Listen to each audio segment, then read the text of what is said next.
Sayın Atavatan YouTube kanalımızın seyircileri, bugünkü Türkmenistan gündemi haber bültenimizde ülkenin gündemine yönelik birkaç haberleri sizlerle paylaşacağız. Bültenimizde Genel Sekreter Bağdat Amrayev, Türkmenistan Devlet Başkanı ile görüştü. Türkmenistan, Afganistan'daki terör saldırısını kınadı. Türkmenistan-Türkiye hattında charter uçak seferleri haberleri ile sizlerle birlikte olacağız.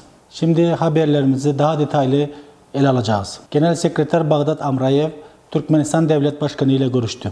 Türk Devletler Teşkilatı Genel Sekreteri Bağdat Amrayev, Türkmenistan Devlet Başkanı Serdar Berdimuhamedov tarafından Aşkabat'ta kabul edildi. Türk Devletler Teşkilatı tarafından yapılan açıklamaya göre Genel Sekreter Sayın Serdar Berdimuhamedov'a teşkilatın mevcut faaliyetleri ve teşkilat bünyesinde yürütülen işbirliği çalışmalar hakkında bilgi aktardı. Devlet Başkanı Serdar Berdimuhamedov, Türkmenistan'ın teşkilat çerçevesinde daha aktif bir rol oynama kararlılığını dile getirerek böylece teşkilat bünyesindeki işbirliğinin gerçek potansiyelinin ortaya çıkacağını belirtti. Bu noktadan hareketle Türkmenistan Devlet Başkanı başta ekonomi, ulaştırma ve enerji sektörleri olmak üzere gençlik, kültür, eğitim, turizm ve sağlık gibi diğer işbirliği alanlarında mevcut işbirliği mekanizmalarının geliştirilmesi ve yenilerinin oluşturulmasına ilişkin görüşlerini Genel Sekreter ile paylaştı. Genel Sekreter ayrıca Türkmenistan Devlet Başkanı'na 11 Kasım 2022'de Semerkant'ta yapılacak olan Türk Devletler Teşkilatı zirvesinin hazırlıkları ve zirve gündemindeki önemli konular hakkında bilgi vererek zirve sırasında ve sonrasında Türkmenistan'ın rolünün artacağını umduğunu bildirdi. Türkmenistan, Afganistan'daki terör saldırısını kınadı.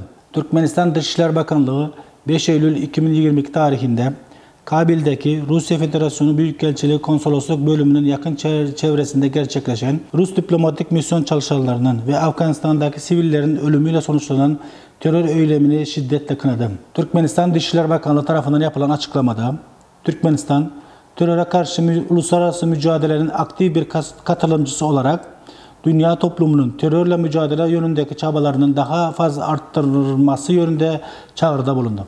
Türkmenistan Dışişleri Bakanlığı, vefat eden Rus meslektaşlarının ailelerine, akrabalarına ve arkadaşlarına başsağlığı taziyelerini iletti. Türkmenistan-Türkiye hattında charter uçak seferleri. Şimdilik Türkmenistan-Türkiye hattında tarifeli uçak seferlerinin yerini charter seferleri almış durumda. Ama son dönemde Türkmenistan-Türkiye hattında bu seferler artmış durumda.